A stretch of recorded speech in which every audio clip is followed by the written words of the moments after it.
ప్రభునందు నాకు అత్యంత ప్రియమైనటువంటి వాళ్ళారా, మన ప్రభువును రక్షకుడునైనటువంటి యేసుక్రీస్తు వారి యొక్క శుభనామంలో మీ అందరికీ నా హృదయపూర్వకమైన శుభములు వందనములు తెలియజేయుచున్నాను. ఉదయకాల సమయంలో దేవుని వాక్యాన్ని ధ్యానం చేసుకుందాము. ఈరోజు వాక్య ధ్యానము కొరకు మనం తీసుకున్నటువంటి లేఖన భాగము కీర్తన గ్రంథము 91వ కీర్తన 10వ వచనం చదువుకుందాం.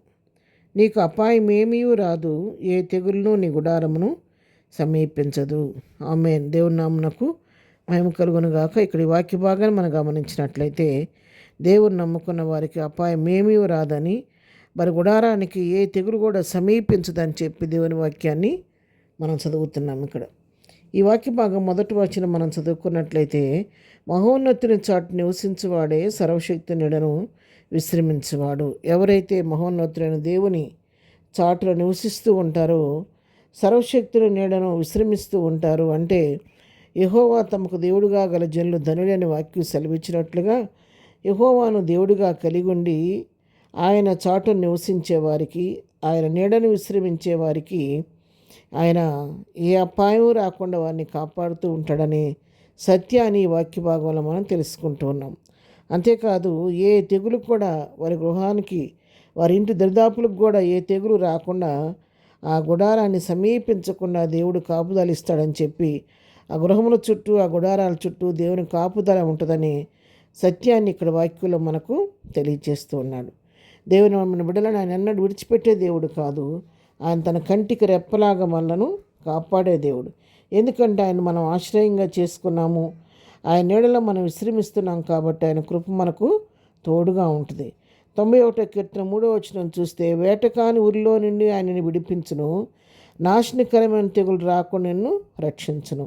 వేటకాడు అనేక సార్లు మన మీద ఉరిపెడుతూ ఉంటాడు, రకరకాల ఉరివడుతూ ఉంటాడు. వాడు ఎట్లయినా ఊరిలో మనల్ని చిక్కించుకొని మనకి హాని చేయాలని, మన ప్రాణాలను తీసివేయాలని ఎన్నో రకాలుగా వేటకాడు తన ఉరిని మన మీద ఎక్కుపెట్టినప్పుడు కూడా దేవుడు మనకు తోడుగా ఉండి ఆ ఊరి నుండి మనల్ని తప్పిస్తూ ఉంటాడు, విడిపిస్తూ ఉంటాడు.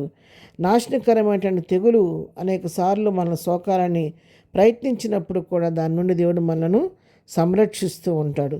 ఎలా కాపాడుతుంటాడంటే 4వ వచనంలో, ఆయన తన రెక్కలతో నిన్ను కప్పును, ఆయన రెక్కల క్రింద నీకు ఆశ్రయం కలుగును, ఆయన సత్యము కేడమును డాలునై ఉన్నది. ఆయన తన రెక్కలతో మనల్ని కప్పుతాడంట. కీర్తన 5 అధ్యాయంలో చెప్పినట్టుగా, కేడముతో కప్పినట్లు నీవు వారిని దయతో కప్పుదు అని చెప్పుదు ఈ వాక్యం సెలవిచ్చినట్లుగా, ఆయన తన రెక్కలతో మనల్ని కప్పి, కోడి తన పిల్లలను ఏ విధంగా తన రెక్కల చాటును దాచి భద్రపరుస్తూ కీడు నుండి తప్పిస్తూ ఉంటుందో, ఆ విధంగా దేవుడు తన బిడ్డలను తన రెక్కలతో కప్పి తన రెక్కల కింద వారిని కాచి కాపాడుతుంటాడు. ఆయన రెక్కల క్రింద మనకు ఆశ్రయము, ఆయన మనకు సత్యము, ఆయన మన కేడము, మన డాలు. కాబట్టి మనం భయపడాల్సిన పని లేదు. ఎందుకంటే రాత్రి వేళ ఒకవేళ భయం కలిగినా, పగటి వేళ తన బాణం మన మీద అపవాదికి ఎక్కుపెట్టినా కూడా వాటి నుంచి ఆయన మనను విడిపించే దేవుడే అన్నాడు. చీకట్లో రకరకాల తెగుళ్ళు వెంటాడాలని ప్రయత్నించిన, మధ్యాహ్నం మందు అనేక రోగాలు నన్ను భయపెట్టినప్పుడు కూడా, మన మీద దాడి చేసినప్పుడు కూడా వాటన్నిటి నుండి దేవుడు మనలను తప్పించుటకు సమర్థుడై ఉన్నాడు.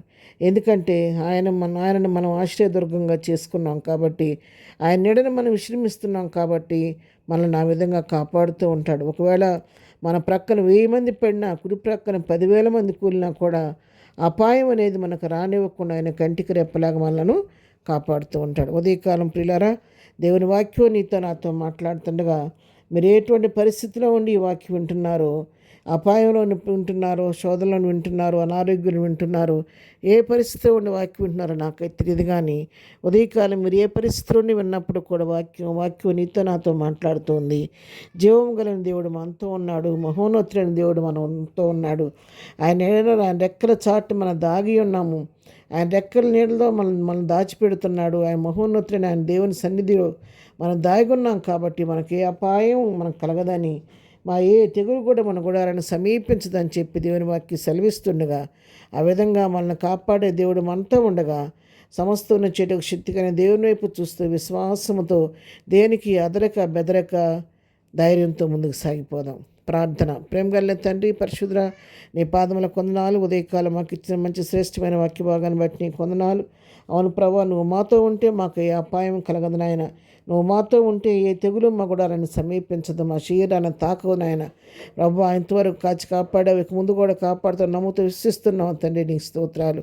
ఈ దినం మేము చేయి పనిపాట్లో తోడుగుండండి, రాకపోకలో క్షేమంగా ఇచ్చేయండి. ఈ దినం బర్త్డే, మ్యారేజ్ డే చేసుకున్న బిడ్డలను దీవించి ఆశీర్వదించండి. బలహీనమును స్వస్థపరచండి, దుఃఖులను ఓదార్చండి, సమస్యలను విడిపించండి. ప్రతి వారి పట్ల కృప విస్తరింపచేయమని యేసునామములో ప్రార్థించడిగి పొందుకొని ఉన్నాము తండ్రి. ఆమెన్. ప్రభు కృప సదాకాలం మనందరికీ తోడై నడిపించునుగాక. ఆమెన్.